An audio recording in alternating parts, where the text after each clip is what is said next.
Leo from New York City, New York.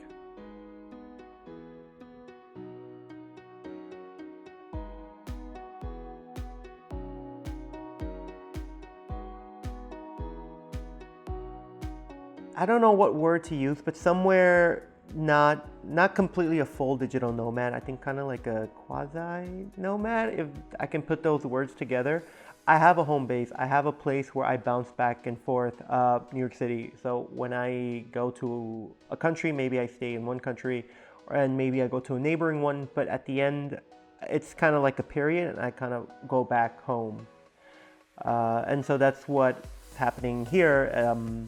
I came from New York, I'm here in South Africa, and now I'm going back to New York. It really depends on the country, I think. If it's a smaller country, maybe a month. I haven't stayed in the country more than a month, but I think 6 weeks would be a little better. I would try next time to stay 6 weeks. 4 weeks, depending on the country, isn't really enough. It really depends on the programs. I usually like I'm a person who enjoys structure. I prefer traveling with a program like Hackers Paradise or any other similar programs.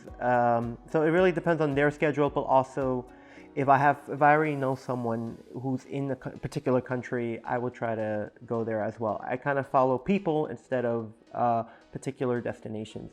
I'll probably make an exception, but for example, I'm going to Peru next year. It's not because of a travel program, but because I have friends and family there.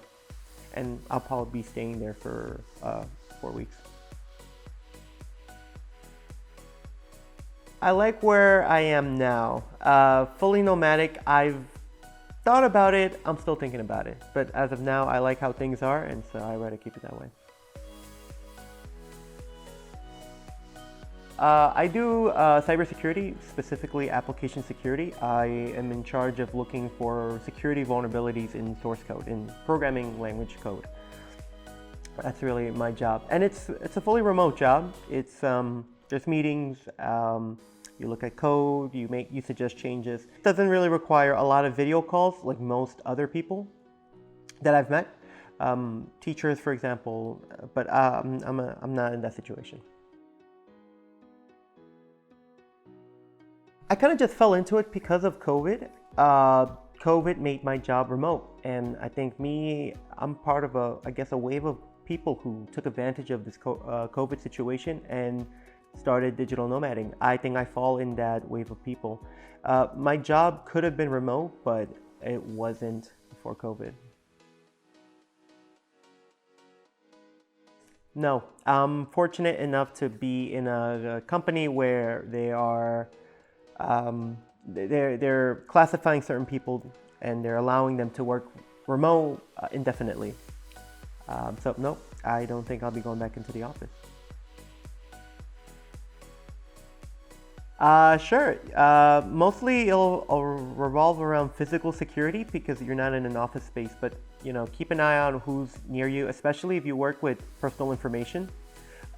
Use a VPN as much as possible, especially if you're working in a public area like a cafe. Again, be aware who's next to you. Shoulder surfing is a thing where people just kind of look over you and kind of look into passwords. Lock your laptop if you're away. Put away sensitive documents. If you're using a whiteboard, wipe it down when you leave. Clean board, clean desk. Password managers, I always vouch for password managers. Don't reuse the same password. Especially if you're living with just one laptop, they'll have a lot of personal and work-related stuff.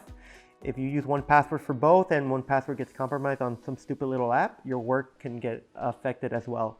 So definitely use a password manager. Separate your passwords from work and professional. Also, as much as possible on a computer. Speedtest.net. Yeah, that is a great one, especially the app or the website. That's great, especially when you're going to a place for the first time, you don't know what the Wi-Fi speed is like. Run the app, see what the speed is like.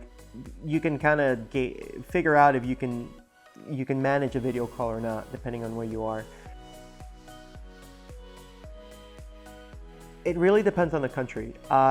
So for example, in Latin American countries, I try to improve my dancing skills, salsa or bachata. But when I'm in Asian countries, specifically like China or Korea, where they have a martial art, they're known for a particular martial art, I try to train in those. Brazil is another example. It really depends on the country. I like to get involved more with the local atmosphere of a country. So if they're big on Brazilian Jiu-Jitsu, I want to get into that as well.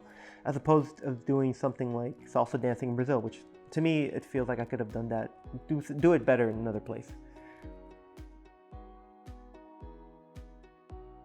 Colombia was great. Colombia is just known for salsa. They reinvented salsa. They have their own style. I really enjoyed it. Even though we were in curfew most of the time, I really enjoyed going out and dancing. It was great. Colombia is an adventure. Greece was nice too. I'm really into Greek mythology, so going to all the museums was really, really cool. I felt giddy for the first time in a museum. It was a strange feeling. Istanbul I enjoyed as well, but yeah, Istanbul is mostly for the history. Mm-hmm. So I think I do a pretty bad job at it, but I try to time zone. I need to work a particular time zone, and sometimes in Latin America that's not an issue. So it's simple 9 to 5, and it works great. And then after work you kind of do whatever you want. When you're in places like in the EMEA, in Europe or Africa, it's difficult because you work during the night where most people want to go out. So I try to squeeze in some working hours before 9 a.m. starts in New York. So 9 a.m. now would be from 4 to 12 midnight. I try to work a little bit of, I start from 2 and then kind of make up for those hours, to make up for the lost hours and still be able to enjoy it. Because there's no point in going to a country and you're just going to end up working. Like I try to prioritize enjoying the local activities over work and try to figure out what I can do with work. Just get into it. Don't wait until COVID goes away. It may or may not go away. It could get worse. It could get better. Don't hold your breath. Don't be like, oh, I should wait until this. No, just try to make it happen as soon as possible. It worked out great. Sometimes it didn't, but for the most part, I am enjoying the experience, and I really don't regret starting digital nomading during COVID.